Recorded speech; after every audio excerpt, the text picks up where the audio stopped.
Boa tarde, senhoras e senhores parlamentares. Boa tarde a todos os presentes. Agradeço a presença de todas e todos e declaro aberta a audiência pública destinada a debater os 10 anos da Controladoria Geral da União, CGU, promovido pela Comissão de Legislação Participativa da Câmara dos Deputados em atendimento à sugestão de número 68 de 2013, de autoria do Sindicato Nacional dos Analistas e Técnicos de Finanças e Controle, UNACOM, e relatoria favorável do doutor deputado Grilo. Informo que todo o conteúdo desta audiência está sendo gravado e será disponibilizado em áudio e vídeo na página da comissão promotora desse evento, www.câmara.leg.br/CLP. Neste momento, tenho a honra de convidar a compor a mesa senhor Carlos Higino Ribeiro de Alencar, secretário executivo da Controladoria Geral da União, CGU.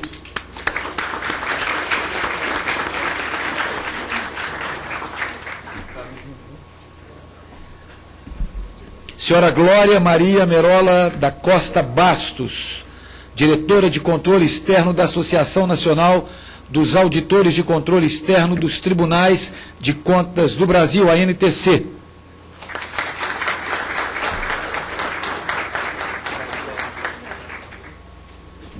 E o senhor Rudinei Marques, presidente do UNACOM Sindical.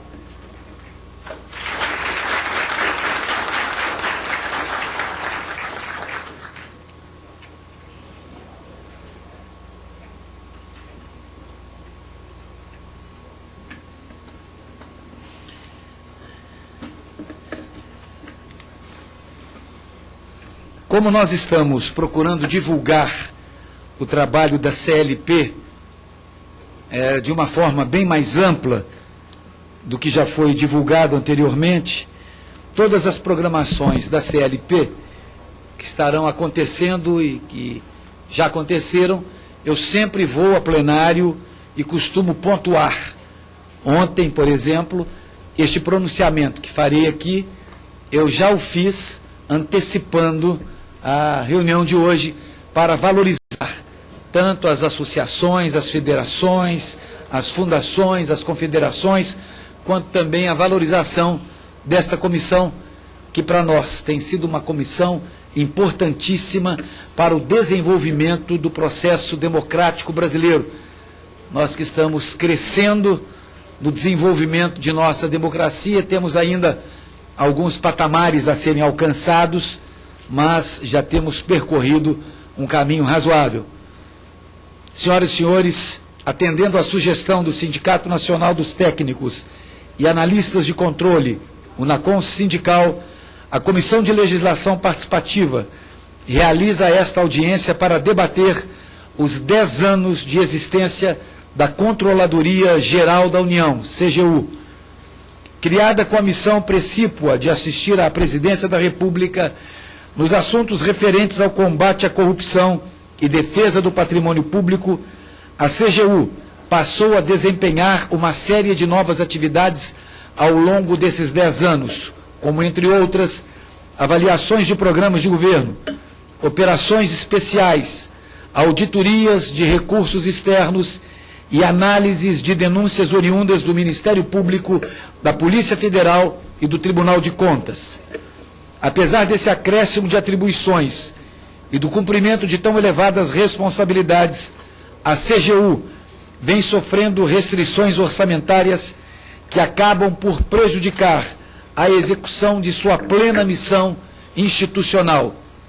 Essas restrições têm afetado investimentos em tecnologia e capacitação de pessoal, e o que é ainda pior, tem contribuído para aumentar a carência de recursos humanos do órgão devido à falta de reposição de mão de obra em ritmo condizente com as demandas do trabalho.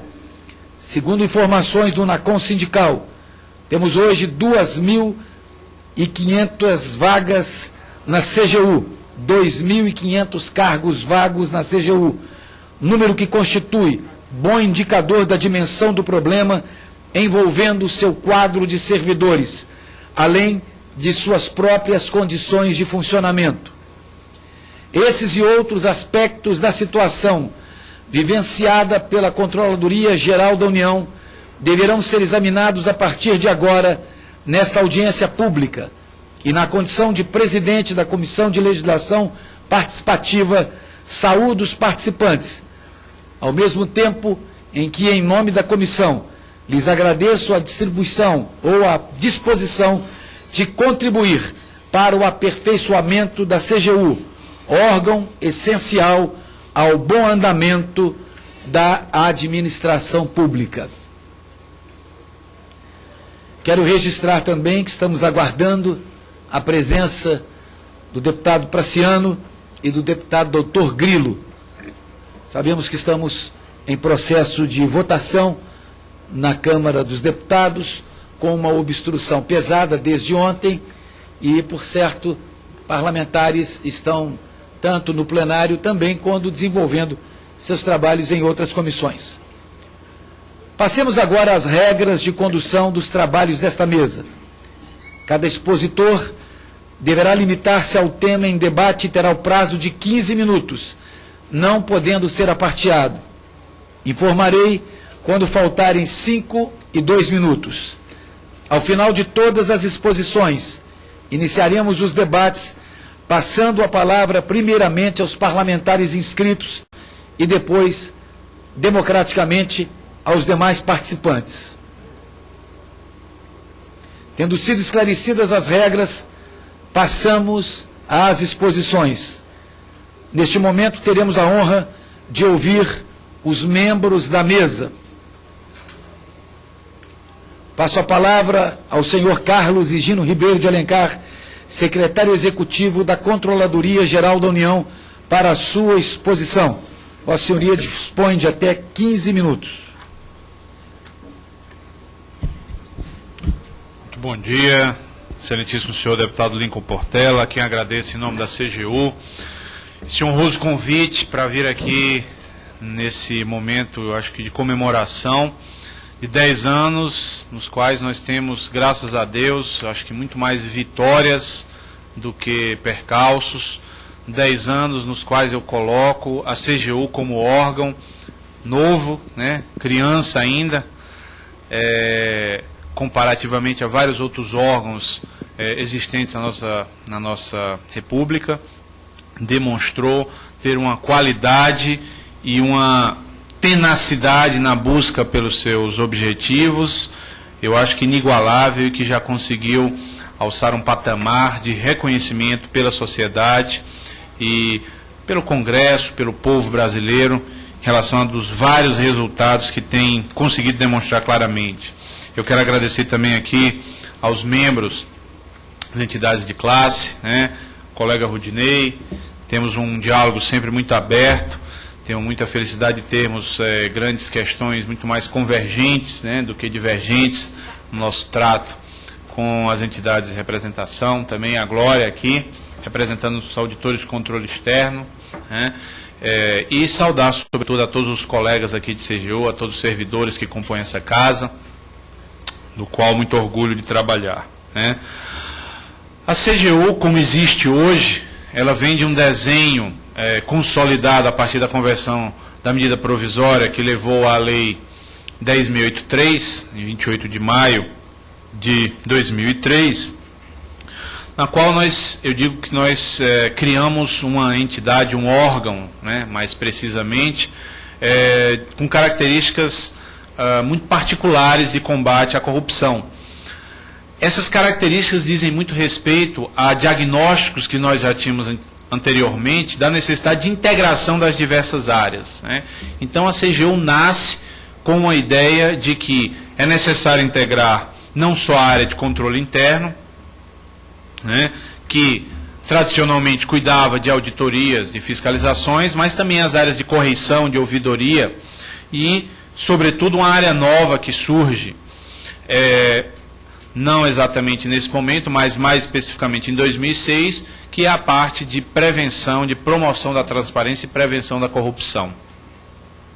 E a ideia da CGU foi sempre uma crítica a um modelo antigo no qual as coisas trabalhavam de maneira eram trabalhadas de maneira muito estanque, muito fechadas. A ideia da CGU, desde o seu início, foi conseguir fazer essa integração entre essas diversas áreas, né?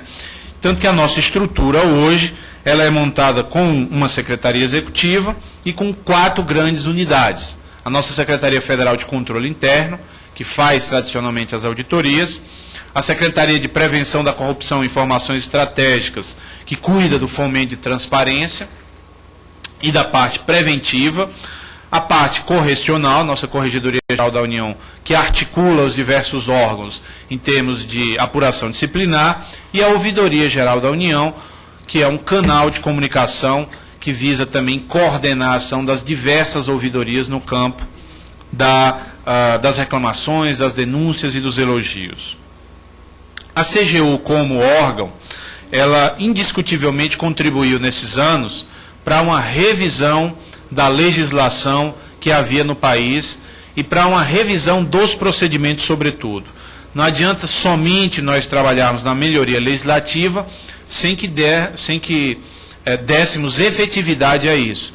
Eu acho que a grande questão da CGU foi mostrar que tem capacidade de ser efetiva em todo esse período. O órgão foi reestruturado, realizamos concursos, tivemos também nesses 10 anos uma melhoria de remuneração. A CGU hoje, indiscutivelmente, as nossas carreiras, elas estão entre as carreiras típicas de Estado e carreiras com um patamar de remuneração, eu diria, relevante, né? Sempre, é claro, temos espaços, né, para demandas e para negociações, mas é indiscutível o patamar de fortalecimento, o piso, né, onde nós nos encontramos em relação a isso. E eu acho que principalmente nós conseguimos avançar pela composição, pela qualidade técnica dos nossos servidores e pela condução que nós tivemos de forma independente e articulada em todo esse período. É importante destacar também que a CGU, ela não só buscou integrar todas essas áreas dentro dela mesma, como ela também buscou se articular com diversos outros órgãos externos, né? Ministério Público, Ministério da Justiça, Polícia Federal, AGU, TCU, Banco Central, Receita, órgãos de controle estaduais. E eu diria que nós vimos determinadas situações que eram até então inéditas no panorama brasileiro, né? Eu diria que inquestionavelmente, por exemplo, as ações da Polícia Federal no combate à corrupção e do Ministério Público, elas tiveram uma potencialização e um aumento de sua efetividade indiscutivelmente nesses anos todos pela participação da CGU. A CGU é a grande especialista em termos de órgão no combate, na fiscalização de recursos públicos e no combate à corrupção. E essa ação integrada com esses demais órgãos, isso gerou uma série de ações, uma série de operações que levaram muitas vezes à prisão e condenação de diversas pessoas no âmbito brasileiro. Li até outro dia desse, deputado, um levantamento até do jornal Estado de São Paulo, de que nós passamos a ter um incremento significativo da condenação de pessoas por atos ligados à corrupção no Brasil nos últimos anos, e eu não tenho dúvida de que isso se deveu em grande parte à ação da CGU.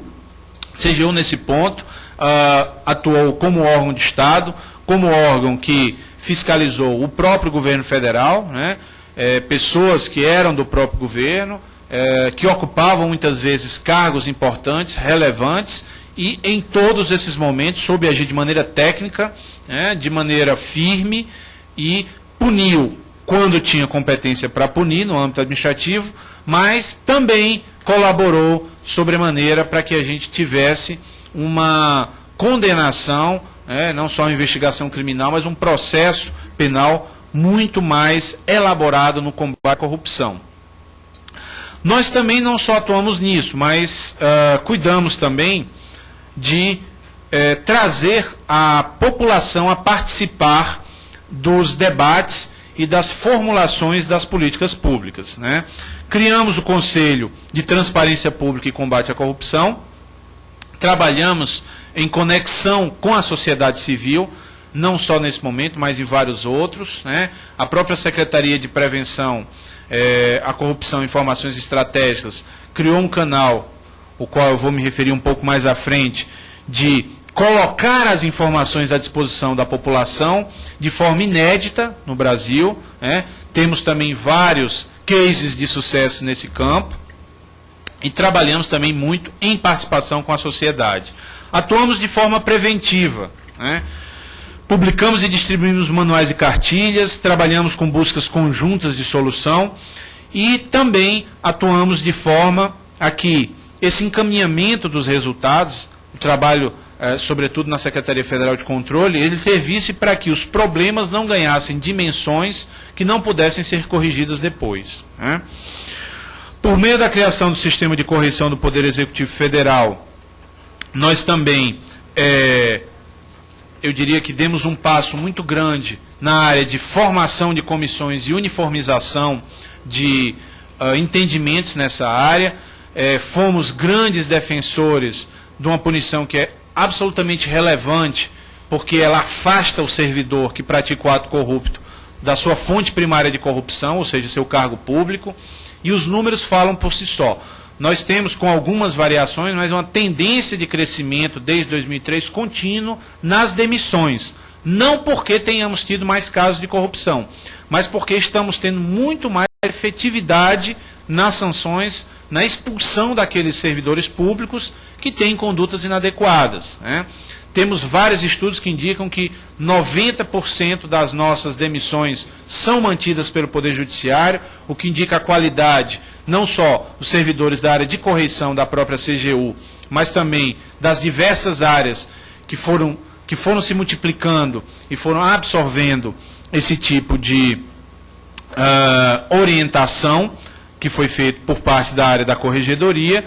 E também partimos, deputado e todos os colegas, para alguma coisa que era tabu, que era a punição dos corruptores. Passamos também a fazer a punição por meio da legislação que nos é disponível atualmente, deputado, que é a declaração de inidoneidade. Passamos a punir também os corruptores.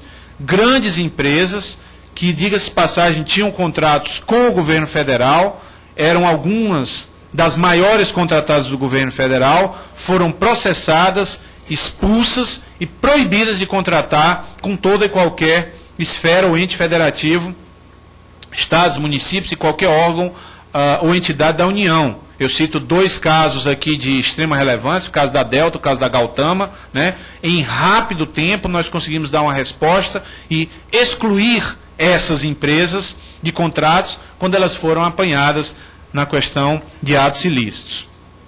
Também trabalhamos acompanhamento patrimonial dos servidores públicos, demitimos servidores que tiveram patrimônio incompatível com a sua renda e também montamos um cadastro de todas as empresas declaradas inidôneas e suspensas para que, seja pela União, seja por um Estado ou por um município, quando uma empresa dessa tiver sofrido uma sanção, os outros órgãos se abstenham de realizar contrato, de forma a realizar aquilo que se deseja, que é impedir que aquelas empresas corruptas venham atuar novamente. Criamos também, eu diria, um marco, a Secretaria de Prevenção da Corrupção, que cuidou muito bem nesses últimos anos da relação com a sociedade, do controle social, da transparência pública. Nós temos aí uma trajetória de transparência na qual sempre fomos vanguarda e referência mundial em termos de transparência. Nós iniciamos nosso portal da transparência em 2004, muito antes da lei de acesso, né? Fomentamos e sabemos desse nosso papel, de que quando tomamos uma decisão, estados e municípios muitas vezes seguem esses nossos passos, então fomos seguidos por vários portais de transparência estaduais e municipais em 2005, 2006. Tivemos casos de transparência que são emblemáticos, eu diria aqui a questão do cartão corporativo, é emblemático, eu digo, duas situações que eu acho que geraram amplo debate na sociedade e marcaram a vitória da transparência em relação à opacidade. Um deles foi o cartão corporativo, que gerou inúmeros debates num primeiro momento, mas depois se consolidou e trouxe como legado um acompanhamento diário do que é gasto em termos de cartões por todos os servidores públicos. Eu diria que outro, nós tivemos aí já em 2012, né, mais recentemente, depois da Lei de Acesso, a questão da remuneração dos servidores públicos, também debate esse que foi até o Supremo e no qual tivemos um ganho de causa no ponto de vista jurídico, porque por parte da população já tínhamos tido esse ganho e damos hoje total transparência aos nossos salários, como também temos no nosso portal da transparência uma referência internacional de qualidade e de rapidez na disponibilização das informações. É uma constatação de que nós não podemos e não conseguiremos fazer isso sem o apoio da população. E, de fato, tudo que é colocado de forma clara e transparente, em relação a isso nós temos tranquilidade, porque lidamos aí não só com os nossos auditores, que são muito poucos para a nossa missão, mas também com a colaboração de toda a sociedade. Criamos também o Observatório da Despesa Pública, para dizer que nós não trabalhamos também só na apuração de casos de corrupção, mas na melhoria da gestão pública. Ontem mesmo tivemos uma reportagem que indicava que nós fazemos o acompanhamento de todos os gastos com passagens aéreas do serviço público. Então, não só esse, mas diversas outras trilhas de acompanhamento, porque não só naqueles casos em que temos problemas de desvios e de sobrepreço, mas também temos a preocupação de que o dinheiro público seja bem empregado, no sentido de que os preços sejam adequados dos produtos e serviços que nós compramos. Eu acho que fruto de toda essa qualidade do trabalho da CGU e da própria SPCI nesse campo, fomos chamados e colideramos no primeiro ano a OGP, Open Government Partnership, que é uma parceria para governos abertos, uma iniciativa multilateral, que fez com que a Secretaria de Estado norte-americana estivesse aqui no ano passado, tratando especificamente desse tema, e também tivemos a honra aqui no ano passado de sediar a IACC, né, que é a maior conferência, congresso internacional ligado a essa área, e sermos, junto com vários outros países, líderes e referência nessa área de governo aberto. Eu acho que isso, nesse ponto, temos um orgulho imenso, porque tínhamos uma cultura difícil, uma cultura de opacidade, e conseguimos em pouquíssimo tempo. Só para o senhor ter uma ideia, a Inglaterra teve vários anos, acho 5 anos, 4 anos para a implantação da lei de acesso. Nós, em 6 meses, conseguimos, de forma muito exitosa, a implantação dessa lei de acesso à informação aqui no Brasil. Também consolidamos ações de ouvidoria, ações que a lei de acesso também via o canal da ouvidoria atende essas consultas do que chamamos de transparência passiva, ou seja, além de disponibilizarmos via transparência ativa nos portais uma quantidade imensa de informações, atendemos pedidos de cidadãos em relação a questões específicas por meio da lei de acesso. Temos um trabalho muito grande nesse ponto, e em pouquíssimo tempo conseguimos dar resposta.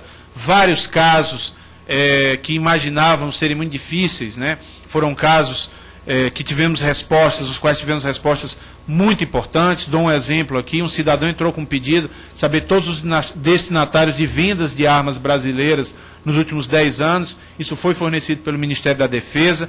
Tivemos um caso específico sobre aquela questão da extradição dos boxeadores cubanos durante o Pan-Americano de 2007, isso reservado, preservado aí o sigilo pessoal, todas essas informações foram fornecidas.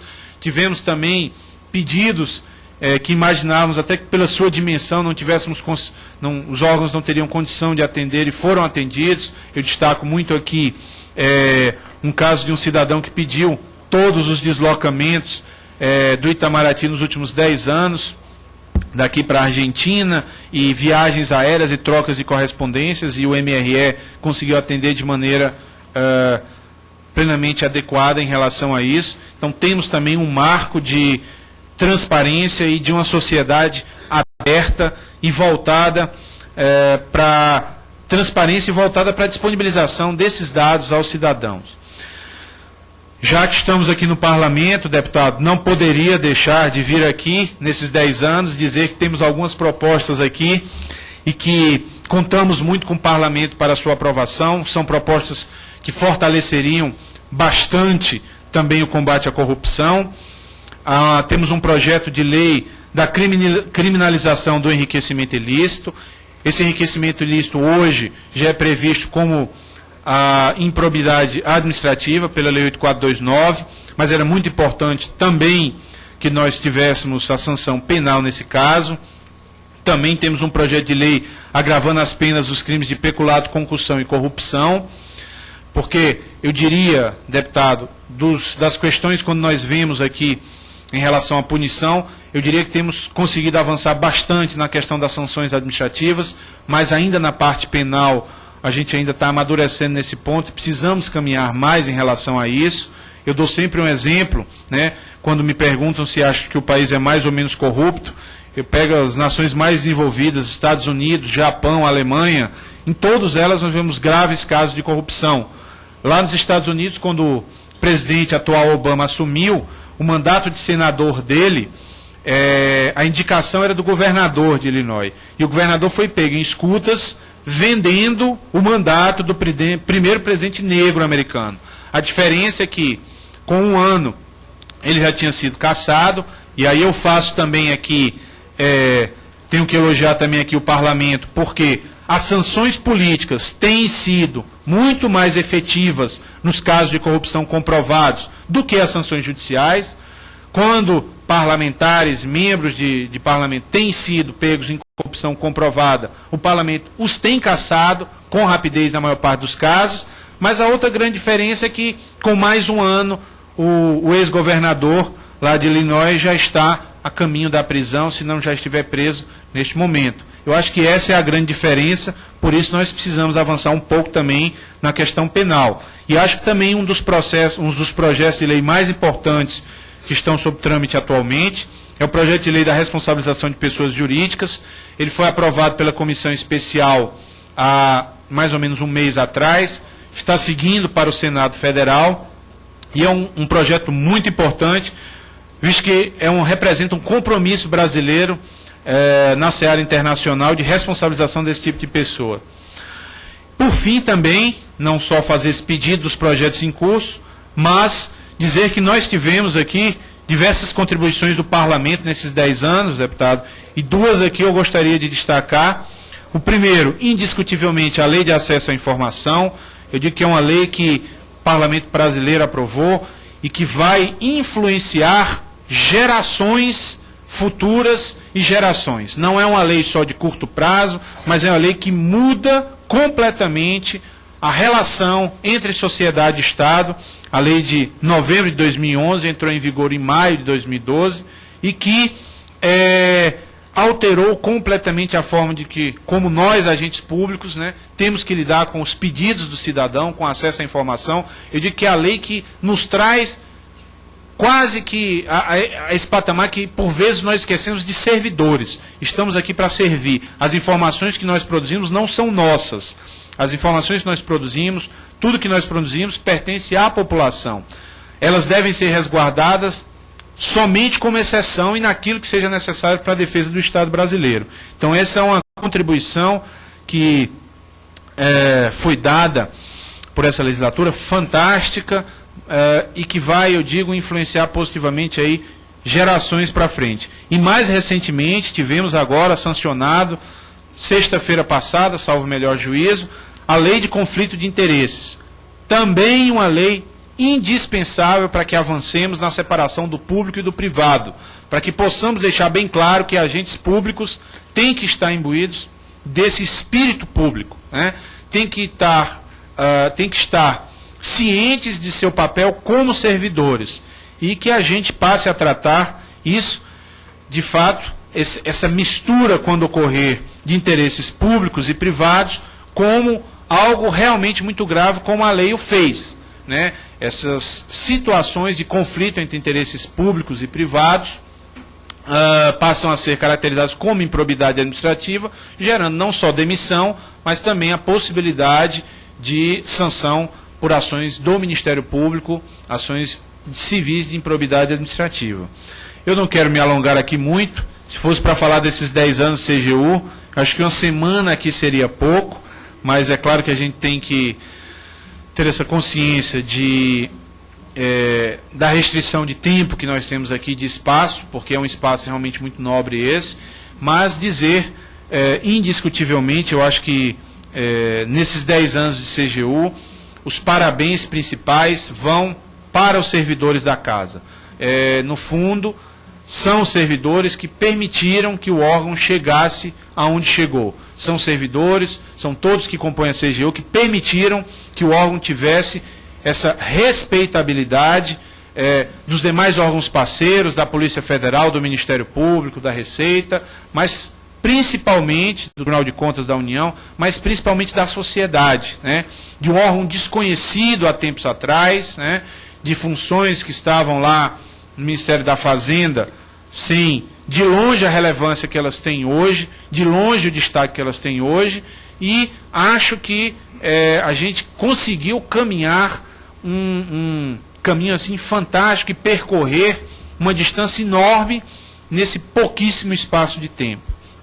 Temos um desafio muito grande, eu acho que o Brasil ainda tem que caminhar muito nessa questão de combate à corrupção.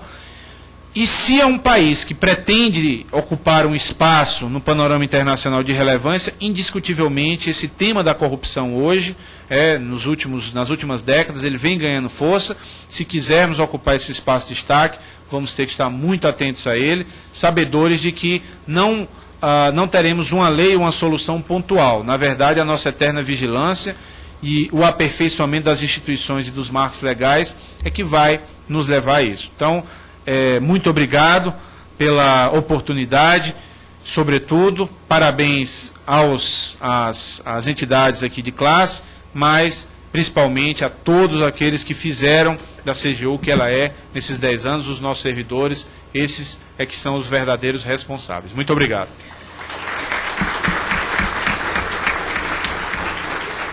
Agradeço ao senhor Carlos Higino pela sua exposição, salientando as presenças de parlamentares, deputado Celso Jacó, PMDB do Rio de Janeiro, deputado Dr. Ubiali, deputado Dr. Grilo, que foi inclusive o relator desse pedido de audiência pública. Já o convidei para assumir a mesa e ele pediu que eu esperasse um pouco, mas no momento em que ele, após por certo quiser fazer alguma pergunta, ele poderá assumir a mesa como autor ou aquele que aprovou o requerimento. Eu passo a palavra agora à senhora Glória Maria Merola da Costa Bastos, obrigado, diretora de controle externo da Associação Nacional dos Auditores de Controle Externo dos Tribunais de Contas do Brasil, a NTC, para a sua exposição. Vossa Senhoria dispõe de até 15 minutos.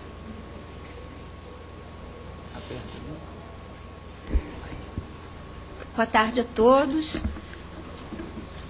Boa tarde, senhor deputado e aos demais participantes da mesa. Eu fiquei muito honrada com o convite feito à minha associação, que representa os auditores de controle externo do Brasil, e poder prestar um depoimento, na verdade, de toda a evolução que a gente pode observar e constatar na competência e nas atribuições do controle interno e no seu próprio desempenho, né, ao longo desses anos.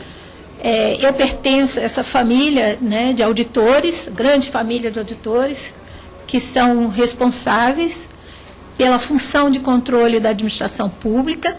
Me sinto muito honrada com isso e aqui quero fazer também uma homenagem aos colegas do controle interno e dizer que realmente eu já conhecia, mas é sempre muito bom, muito proveitoso ouvir uma explanação tão pormenorizada, tão detalhada de todas essas atividades que o controle interno vem desempenhando.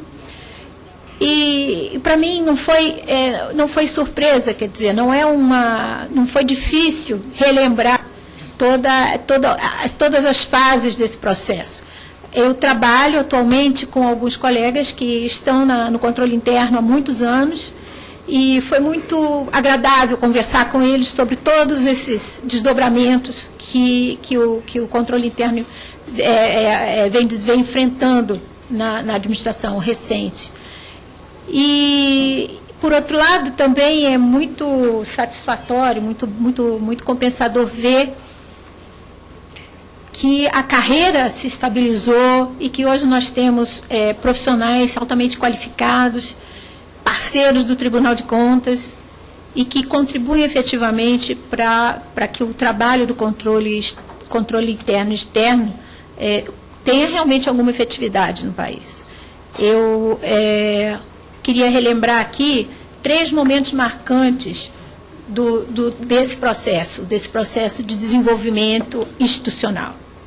A primeira intervenção que o Tribunal de Contas fez no controle interno foi no início da década de 90.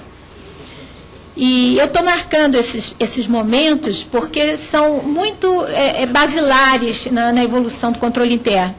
E eles representam também uma demonstração de como pode ser realizado um trabalho de auditoria que tem como meta, como objetivo, o aperfeiçoamento da gestão.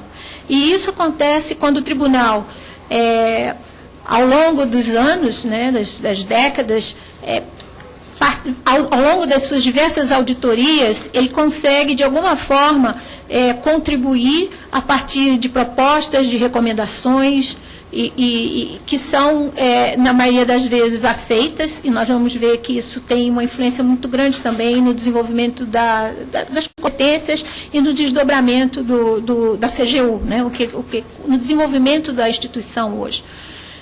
A primeira auditoria que o tribunal fez foi uma auditoria operacional no início da década de 90. Essa auditoria teve como objetivo identificar fragilidades e problemas que estavam acontecendo nas atividades de controle interno. O controle interno é parceiro do tribunal, é um apoiador, né, auxiliar nas funções de controle externo, entre outras atribuições. E, nessa oportunidade, o tribunal identificou falhas importantes na estrutura do controle, problemas relacionados à capacitação, problemas relacionados à falta de independência do órgão. E, após essa auditoria, o tribunal percebeu quantas melhorias foram feitas a partir daí. Isso já em 92, ainda quando existiam as CISETs, e o controle não estava centralizado na Secretaria Federal de Controle. Em 2000, o tribunal atua novamente com outra auditoria operacional, muito importante. Eu considero que, de todas, a que teve uma posição mais interessante e uma proposta bem inovadora, que foi exatamente a proposta que propõe que o controle externo seja reposicionado na hierarquia do Executivo e que ele passe a pertencer se posicione junto à Presidência da República na Casa Civil. Essa foi uma proposta do Tribunal de Contas numa auditoria realizada em 2000, o acórdão de 2001, e que foi, na minha opinião, uma visão muito avançada do problema, uma percepção muito clara da importância do controle interno, a importância de se ter um controle não só poderoso, centralizado, uma carreira onde as pessoas tivessem uma identidade própria, mas também a posição estratégica que dá maior autonomia ao órgão e que propicia um trabalho de maior efetividade, o que realmente aconteceu, e a partir de 2000, surge, então, no caso, a Secretaria Federal de Controle, e que depois passou a se chamar a Controladoria, quando integrou as demais funções de corregedoria. Aqui já foi mencionado o doutor o Carlos Egino já nos falou a respeito. A terceira auditoria operacional, foram 3 intervenções bem emblemáticas. A terceira foi exatamente, ainda em 2000, a motivação dessa auditoria de 2000 foram exatamente as reformas de Estado, as reformas na administração pública, reformas no sistema de planejamento de finanças públicas, e o tribunal, nesse momento, percebe a importância de se avaliar o controle interno que estava nesse momento se reorganizando. E então essa proposta de colocá-lo numa situação privilegiada em termos, e mais apropriada em termos de controle interno, foi muito bem acatada e em seguida a CGU, primeiro a Corregedoria, depois Controladoria de Controle Interno, passa então a ficar subordinada à Presidência da República. A última auditoria, que foi realizada em 2005, ela foi uma auditoria cuja motivação foram as questões dos sorteios dos municípios. Uma coisa que foi criada ainda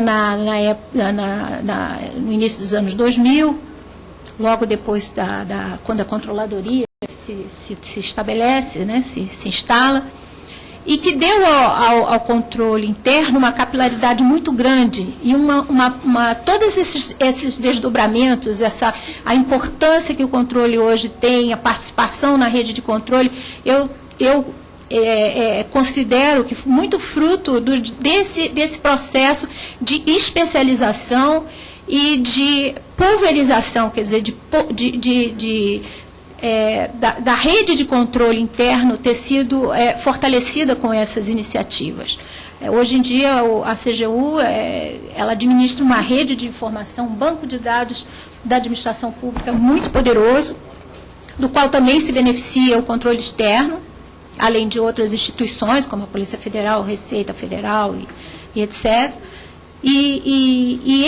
Essa rede tem se fortalecido bastante. O Tribunal tem se beneficiado disso e do fortalecimento do controle interno. Entre as atividades em parceria que o controle externo e o controle interno têm desenvolvido, eu cito aqui um exemplo bastante recente, que foi o da reforma do Maracanã, onde as instituições atuaram juntas e foi possível identificar sobrepreço na obra do Maracanã, que resultou numa economia de quase 100 milhões de reais. Quer dizer, é muito evidente, né, a força que instituições de controle fortes e bem estruturadas, com carreiras sólidas, elas podem trazer, o benefício que elas podem trazer para a sociedade brasileira. E essa questão de parcerias, para mim, é uma das coisas, dos desafios que se tem para vencer. Eu acredito que as instituições têm muito a ganhar com essas parcerias, o Tribunal de Contas da União, os tribunais de contas estaduais, a própria rede de controle externo, o sistema de controle externo, e nós esperamos que outras iniciativas, como estão ocorrendo, várias secretarias locais, secretarias regionais do Tribunal também participam de trabalhos integrados ao controle interno, com as gerências regionais de controle interno em vários estados. Tem sido uma coisa muito proveitosa, não só pela troca de experiência desses profissionais, e eu acredito que esse é um caminho que vai favorecer muito e fortalecer essas instituições. Eu imagino também que qualquer sociedade democrática, e que se pretenda moderna e democrática, não pode e não deve fragilizar as suas carreiras de controle. Seja o controle interno, seja o controle externo. Então, é com uma certa estranheza que eu tenho visto aqui nessa casa algumas críticas muito fortes, né, à atuação do tribunal, à atuação do controle interno e à atuação de outras instituições de controle, e eu lamento porque é fundamental, é basilar. Não existe sociedade moderna, democrática, sem que o controle seja um controle estruturado e forte, capaz de dar respostas à sociedade. Toda a transparência que se coloca aqui, essa necessidade de participação popular, o canal dessas informações são as instituições de controle. São elas que propiciam, organizam e oferecem ao público essas informações que são coletadas durante as auditorias e consolidadas durante os trabalhos de auditoria. Accountability pública, uma palavra que é tão cara para o pessoal de controle, ela é viabilizada pelas instituições de controle. Não existe accountability sem instituições de controle consistentes, fortes, institucionalizadas, com profissionais competentes e carreiras sólidas.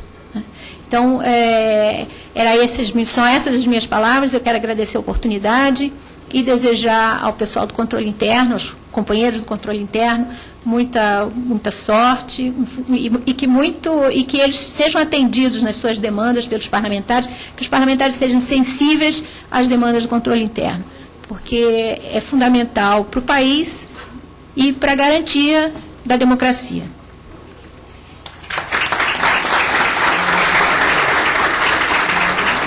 Agradeço a senhora Glória Maria Merola da Costa Bastos pela sua exposição.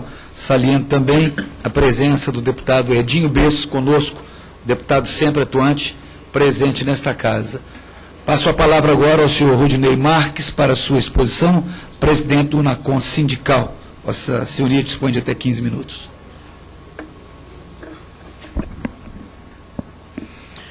Excelentíssimo deputado Lincoln Portela, presidente da CLP,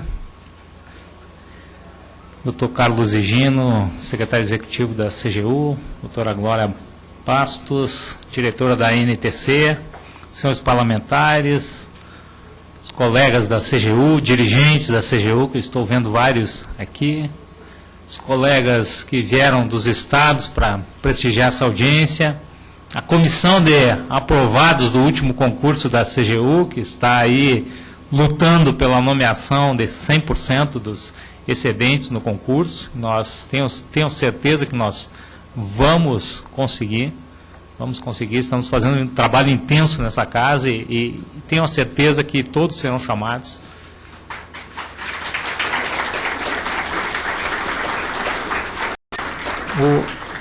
Deputado Lincoln Portela, o Sindicato Nacional dos Analistas e Controles de Finanças tem um histórico de 25 anos de luta pela criação dessa carreira. Ele surge antes da criação da carreira, como associação, depois se transforma em sindicato, e tem um histórico de luta para a criação da carreira, para a estruturação do Sistema Federal de Controle Interno e das finanças públicas do país. Então, a nossa luta é antiga. E, como a Glória falou no encerramento da sua fala, agora nós vamos apresentar algumas demandas desse sindicato. Sem antes dizer que a CLP tem tudo a ver com a CGU, né, porque ela é uma comissão que promove a integração de entidades, de organizações sociais. Aqui é uma comissão aberta justamente à participação dessas entidades. Nós temos, inclusive, projetos para apresentar para a CLP hoje, e gostaríamos de dar continuidade a esse diálogo que estamos iniciando aqui agora. E a CGU também tem, como já foi falado anteriormente, um histórico de participação, de fomento ao controle social, à participação popular. Estão aí as iniciativas como o Portal da Transparência, fomento à participação social e vários outros projetos que mostram que existe no DNA da CGU essa integração com a sociedade, que é compartilhada, então, como razão de ser da própria CLP. Então, acredito que temos muito a caminhar em conjunto e por isso que estamos realizando essa audiência aqui hoje. E é um momento mais do que oportuno, não só porque hoje se comemora aí o aniversário de 10 anos da Controladoria, com esse nome. É bem verdade que o órgão é mais antigo, mas com esse nome surge lá com a Lei 10.683, em 28 de maio de 2003. Então, é bastante oportuno que estejamos comemorando nesse momento, mas não só por isso. Não só por isso. O momento é oportuno porque a própria Glória já falou, nas últimas semanas, nos últimos meses, os órgãos de controle têm sofrido uma investida pesada de todos aqueles setores que não admitem o controle do patrimônio público e dos interesses da sociedade. Só na semana passada, nós assinamos 2 notas, uma foi em conjunto com a NTC, em relação a investidas do ministro dos Transportes e algumas outras figuras da República que diziam simplesmente que o tribunal estava impedindo os investimentos públicos no país. e depois na sexta-feira, nosso próprio sindicato sozinho assinou uma nota em resposta às investidas do diretor da COPE, da UFRJ, que disse simplesmente que a CGU queria inviabilizar os investimentos em pesquisa científica e produção nessa área no país. Pois bem, eu quero ler só 2 parágrafos dessa nota, porque é o momento da gente registrar, né, que nós precisamos nos organizar para dar uma resposta à altura do que esses setores que estão investindo. Lembrem da própria PEC 37, que quer tolher as atividades do Ministério Público. Então, é TCU, é CGU, é Ministério Público, e nós precisamos nos organizar. Ontem eu saí aqui do Congresso à tarde, vinha chegando um caminhão de livretos com as ações que o Ministério Público tinha feito na última década, né, que resultaram em punições exemplares e tudo mais. Bom, nessa nota nós dizemos, basicamente não vou ler toda ela, mas o seguinte: ao vociferar contra a CGU, o diretor da COPE ataca em verdade toda a sociedade brasileira. Iniciativas como o Portal da Transparência, a Lei de Acesso à Informação, as ações correcionais que já resultaram desde 2013 em punições expulsivas aplicadas a 4.293 agentes públicos, a centenas de operações especiais realizadas isoladamente ou em parceria com o Ministério Público e a Polícia Federal, a Lei 2.813 de 2013, agora da semana retrasada, que pune conflitos de interesse no Poder Executivo Federal, formulada pela CGU e publicada na última sexta-feira, são conquistas irrevogáveis da sociedade, entre as quais não se admite retrocesso. A corrupção é um fenômeno humano ao qual, em hipótese alguma, estão imunes aqueles que detêm o título de doutor. Não é porque Einstein esteve na COPE em 1925 e almoçou com seus dirigentes que a CGU vai deixar de fiscalizar. É uma entidade desse porte, que recebe recursos privados, é bem verdade, para financiar atividades do Estado, mas o controle precisa estar atento. Por fim, até que tenhamos uma sociedade desenvolvida bastante a ponto de colocar o interesse público acima dos desejos pessoais, o Estado não pode prescindir de instrumentos eficazes de controle que garantam a correta aplicação de cada centavo arrecadado dos cidadãos. Nesse sentido, os auditores da CGU, por nós representados, com a competência que lhes é característica, continuarão prestando serviços de excelência, como a sociedade exige e merece. Eu vou deixar uma cópia para o presidente da CLP e peço que seja dada ampla divulgação nas redes virtuais do Congresso. Bom, a ideia nossa era fazer, nesta audiência pública, proposta do próprio deputado Lincoln Portela, quando o visitamos, lá no dia 24 de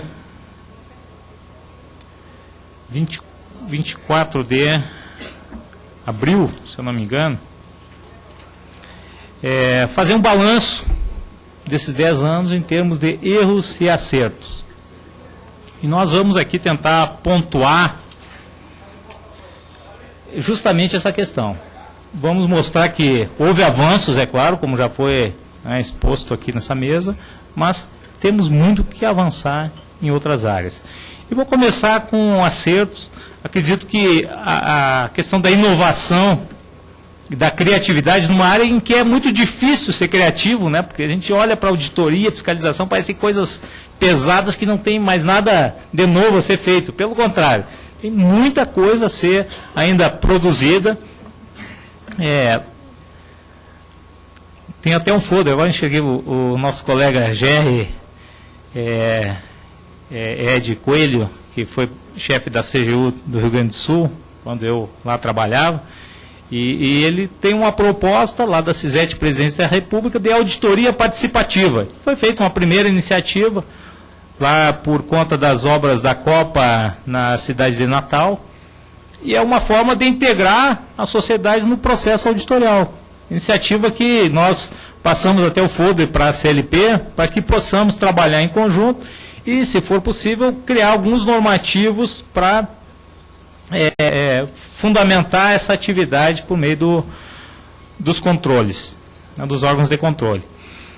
Mas a questão da inovação e da criatividade, ela é evidente se a gente dá uma passada lá no próprio portal da CGU. Portal da Transparência, programa de fiscalização a partir de sorteios públicos, a lei de acesso à informação, a estruturação e fortalecimento dos sistemas de correição e ouvidoria em âmbito federal e várias outras iniciativas. Já foram muitas delas referidas aqui, não convém repetir, até porque o tempo é curto, mas várias iniciativas nessa linha. Outro ponto que é um acerto inegável é a questão da transparência que logrou, né, com a qual a CGU logrou uma grande credibilidade junto à população e os outros órgãos parceiros, né, Tribunal de Contas, Ministério Público, Polícia Federal. Os relatórios de auditoria, eles são públicos, eles estão na página da CGU, com respostas à sociedade. E isso é uma conquista inegável e que não se admite retrocesso. Só temos o que avançar nessa direção. Parcerias e articulação social. Vários entes da sociedade civil organizada constituíram ao longo desses 10 anos uma parceria forte com a CGU, que realizou em 2012 a primeira Consocial, que reuniu mais de 2.000 delegados da sociedade civil em Brasília no ano passado. Quase 3.000 municípios se integraram nessa atividade e produziram várias diretrizes que agora passam a constituir um norte de ação para a CGU e para o Estado como um todo. Programas específicos de fortalecimento de gestão e estímulo ao controle social, a Estratégia Nacional de Combate à Corrupção e Lavagem de Dinheiro. Então, várias iniciativas que mostram de forma contundente essa parceria, essa articulação com várias entidades aí da sociedade civil. Então, para ficar, né, por aqui nos acertos, o tempo corre rápido, nós vamos entrar em alguns problemas que precisam ser enfrentados.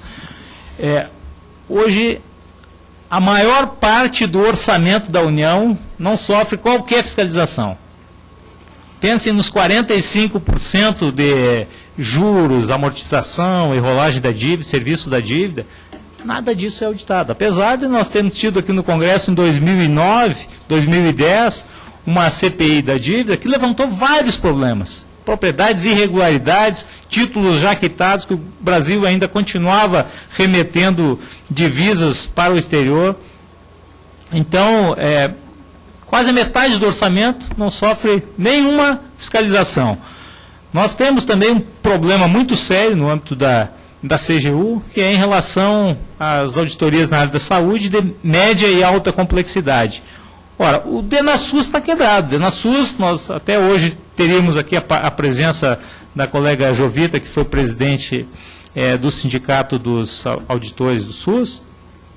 Ela luta para a criação de uma carreira. Hoje não existe uma carreira. Então, o próprio DENASUS não audita, a CGU não audita, e 40% de todo o recurso da saúde que é destinado a média e alta complexidade quase que não sofre auditorias. Nós precisamos avançar nessa questão. A questão do orçamento é um problema gravíssimo, o deputado Lincoln Portela já citou aqui. A CGU trabalha com um orçamento muito enxuto, isso impede investimentos, aquisição de equipamentos. Tem colegas do Norte, sabendo que nós viríamos para a audiência, eles pediram para eu enfatizar esse ponto. Colegas vão fazer auditorias, fiscalizações em municípios distantes, vão de lancha, passam pelas maiores dificuldades, às vezes sem um rádio de comunicação, e ficam à deriva. Então isso é inadmissível. E a CGU vem com um orçamento congelado há muitos anos, sem condições de investir numa área assim, o controle tem que investir pesado, treinamento, capacitação, equipamentos de ponta, sistemas informatizados, e sem dinheiro, como é que se faz isso? Então, sem investimento, não tem como fazer um controle à altura daquilo que a sociedade espera. E agora, eu vou entrar numa das questões que é mais sensíveis e mobilizou boa parte dos colegas que estão aqui com as camisetas da comissão de aprovados do último concurso da CGU, porque nós hoje, aliás, estamos divulgando um panfleto que deve estar sobre a mesa de todos, com o quadro de pessoal aprovado da CGU e o número de servidores efetivos, mostrando de forma cabal e irrefutável que mais da metade desse quadro não está preenchido. Então, nós precisamos tomar uma medida urgente para resolver essa situação. Isso tem acarretado problemas tremendos no âmbito do controle. A sobrecarga de atividades é violenta. Nós fazemos hoje auditorias que demandariam muito mais tempo e alocação de homem-hora. E por não termos pessoal, muitas vezes temos que fazer um trabalho muito pontual, quando situações ensejariam um trabalho mais profundo. É impossível, por exemplo, fazer uma auditoria num grupo hospitalar de Conceição, que eu já auditei várias vezes lá no Rio Grande do Sul, numa Petrobras ou numa Universidade Federal, com uma semana de trabalho de campo. Não tem condições. Tem condições, são orçamentos gigantescos, 600, 700 milhões, 1 bilhão, para ver em uma semana, isso não tem condições. Então nós precisamos realmente completar esse quadro de pessoal. O ministro Jorge Raj, em 2011, ele pediu 600 vagas, o planejamento autorizou 250, que não são nem a metade do número de evasões que nós tivemos desde o último concurso, que foi em 2008. Saíram 600 servidores, nós tivemos agora o ingresso de 250. Além disso, nós tivemos, desde a autorização do concurso, 35 vacâncias. Então, 635 vagas que tem que ser imediatamente preenchidas para nós conseguirmmos repor aquele quadro que tínhamos lá atrás. Então, não adianta a CGU crescer em termos de acúmulo de funções e o número de servidores cair vertiginosamente como vem caindo nos últimos 5 anos. Então, eu sei que o deputado já nos atendeu, recebeu a comissão de aprovados, encaminhou o seu requerimento para indicação ao Ministério do Planejamento. Pedimos que a própria CLP faça reforce esse pedido à ministra Miriam Belchior, porque sem pessoal não tem como nós termos um controle de excelência. E além do cargo de TFC, nós temos um problema com o cargo de técnico, que hoje está sendo levado à extinção. Aquela tabelinha lá dá o quadro preciso. Nós teremos, pelos nossos cálculos, daqui a 5 anos, apenas 100 técnicos na CGU. Ora, os técnicos, vamos olhar agora, fez uma retrospectiva da situação, nós precisamos olhar lá para trás, para vermos que os técnicos, por muitos anos, foram a maioria e carregaram o controle interno nas costas. Os técnicos têm um papel fundamental.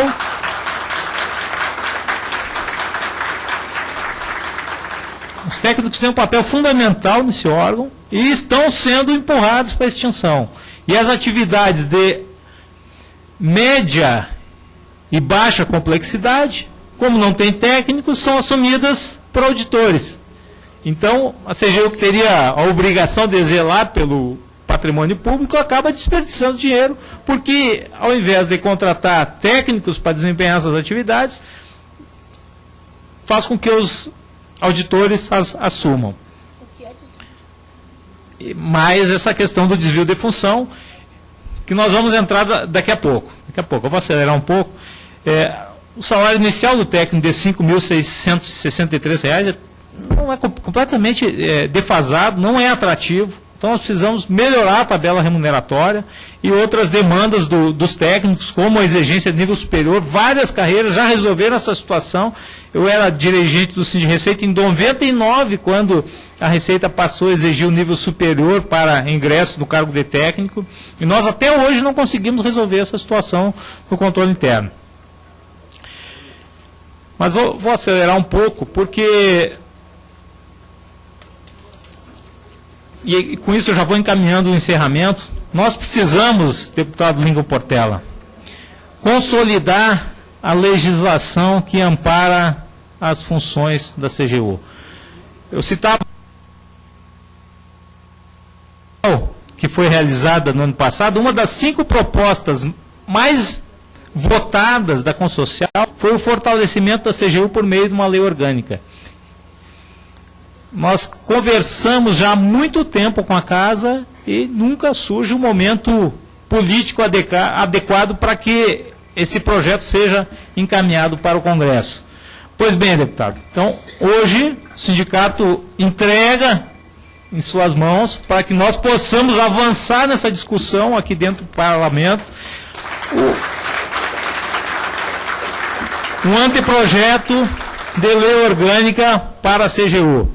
Acreditamos que podemos fazer uma audiência exclusivamente para discutir essa questão. Temos muito o que avançar em termos de fortalecimento da CGU e a lei orgânica é inadiável.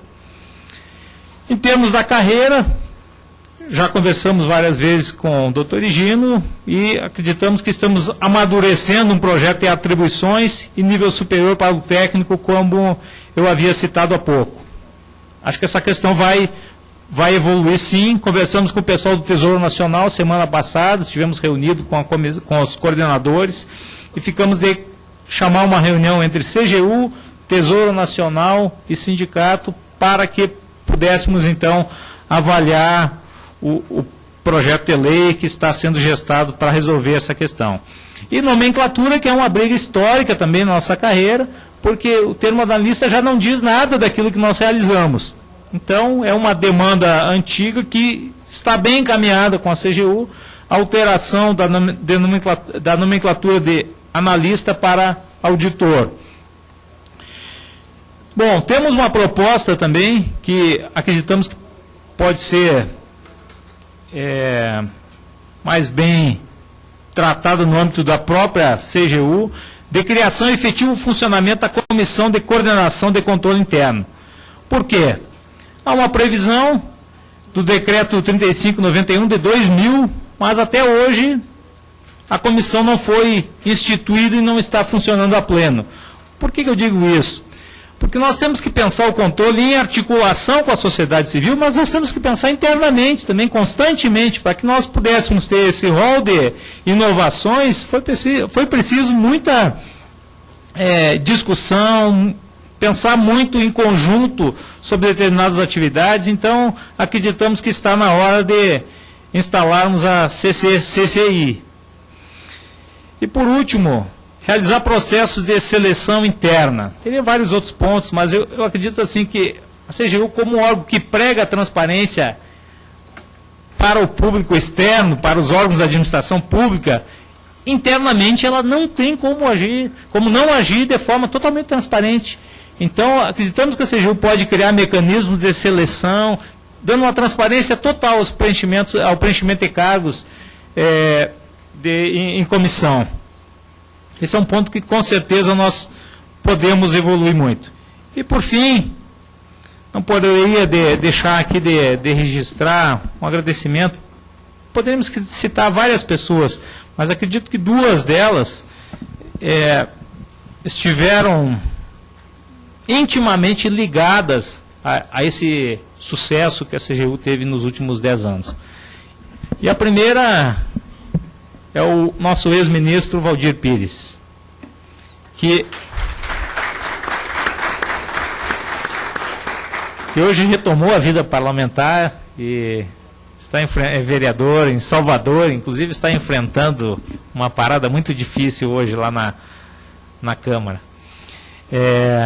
O ministro Valdir Pires deu uma contribuição extremamente importante para que a CGU fosse o que ela é hoje, e fica aqui o registro do nosso agradecimento.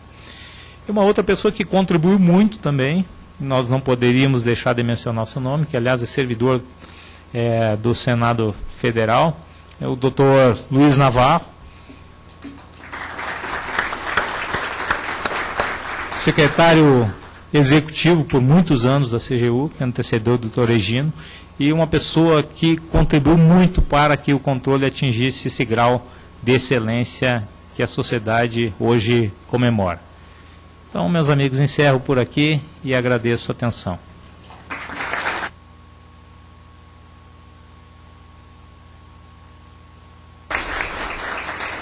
Agradeço ao senhor Rudinei Marques pela sua exposição.